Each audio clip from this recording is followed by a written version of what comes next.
Então, o fato dele ser pré-morto não significa que os seus descendentes vão ser afastados da herança do ascendente deste que é pré-morto. Então, o que se quer aqui é garantir que, pelo fato de ocorrer uma pré-morte, isso não tenha como consequência um prejuízo do descendente do pré-morto. E também no caso de comoriência, aquela morte então em que ocorrendo morte conjunta entre os que morreram, os comorientes, não há sucessão, mas é possível ali que se tenha direito de representação. Pode haver também um caso de ausência do representado, aquela situação em que alguém desaparece do seu domicílio e não há então condições de localizá-lo, não deixou o procurador.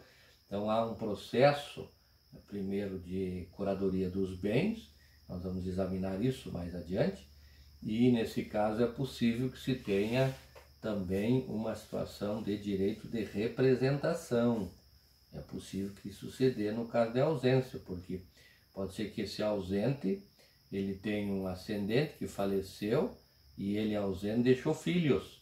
Como ele está ausente, não vai comparecer para recolher a herança e os seus filhos não serão prejudicados por essa sua ausência. Também no caso de afastamento por indignidade do representado. O representado ele foi julgado indigno, foi portanto excluído da sucessão. Neste caso, os seus descendentes não são prejudicados pela sua conduta de indigno. Portanto, os seus descendentes serão chamados para receber o quinhão, que seria do representado, frente àquele contra quem ele praticou condutas indignas. Também no caso de deserdação do representado.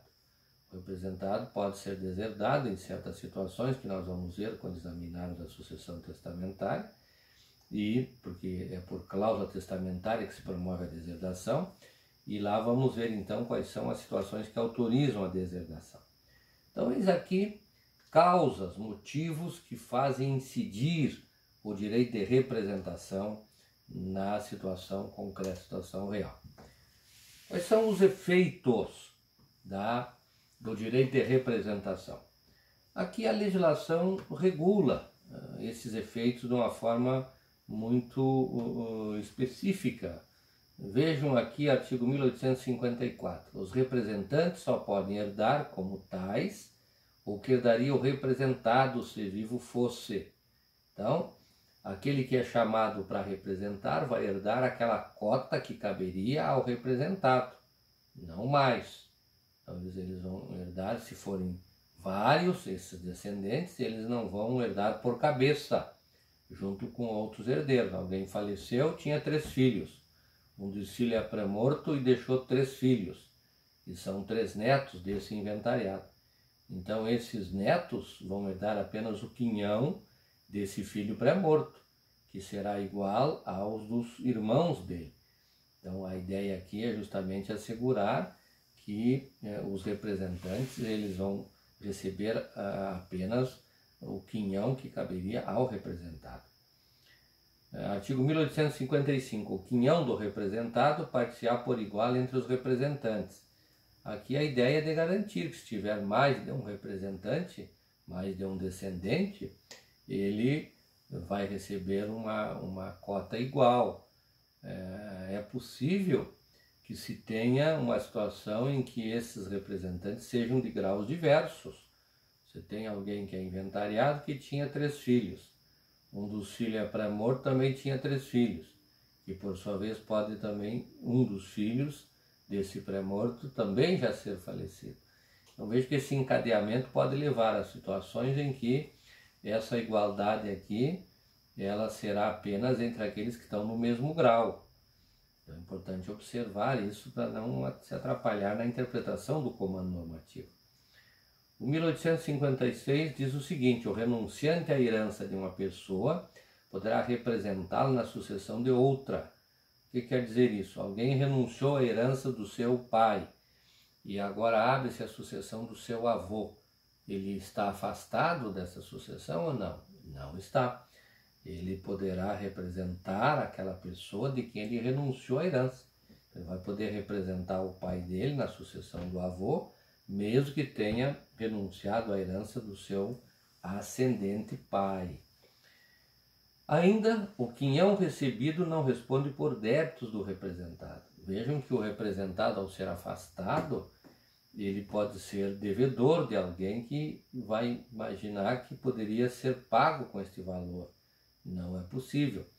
O afastado, ele então vai ser representado por alguém e eventuais credores desse representado não poderão buscar satisfazer os seus créditos junto a esse patrimônio, que na verdade não entra no patrimônio do representado, ele vai direto do sucedido para o patrimônio dos representantes.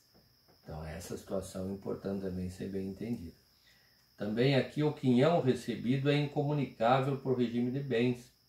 Então, se aquele que é representado, ele é casado ou é convivente, no caso casado, né? Porque o regime da comunhão universal é que poderia levar a uma comunhão entre aquilo que vem por herança, porque no regime da comunhão, da separada comunhão parcial, não se comunicam os bens que vêm por herança.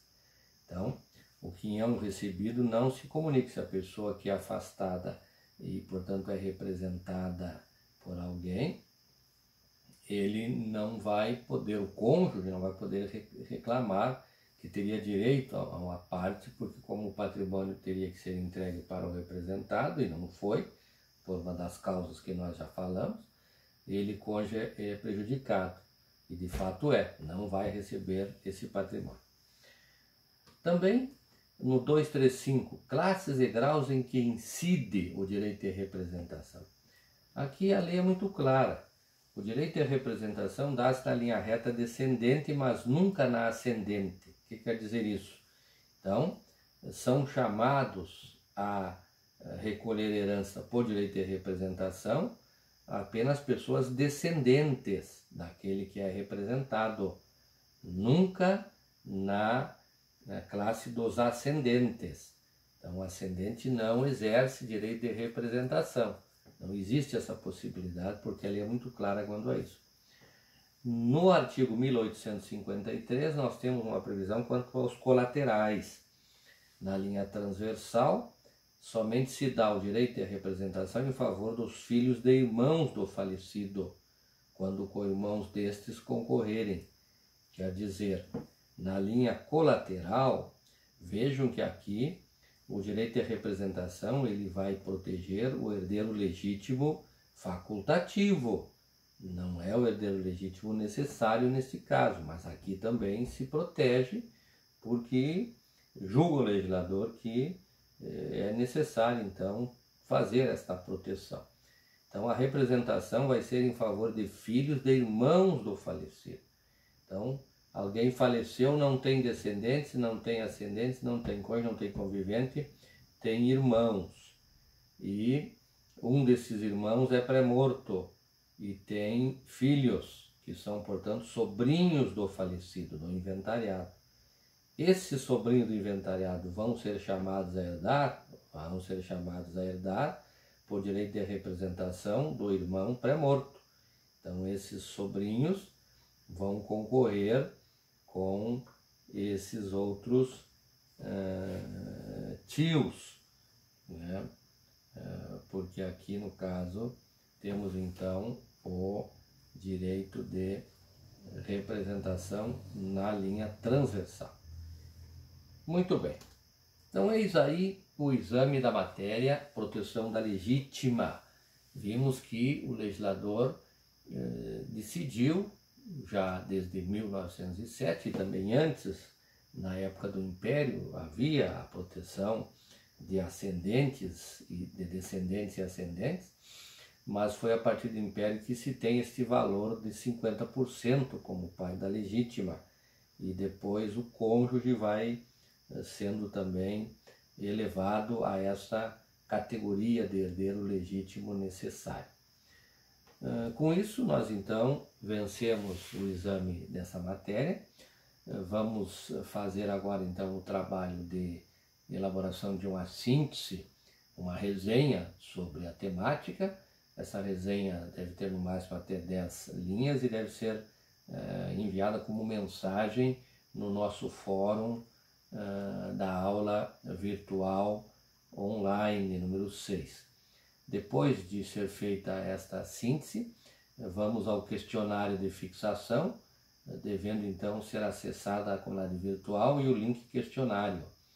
E também, depois, no quarto período do turno, iniciar o estudo de um caso real, lendo no mínimo a jurisprudência disponibilizada na biblioteca para este tema, e até o final da semana o prazo então para postar a síntese do estudo do caso real. Muito bem, vamos então a esse estudo a partir de agora.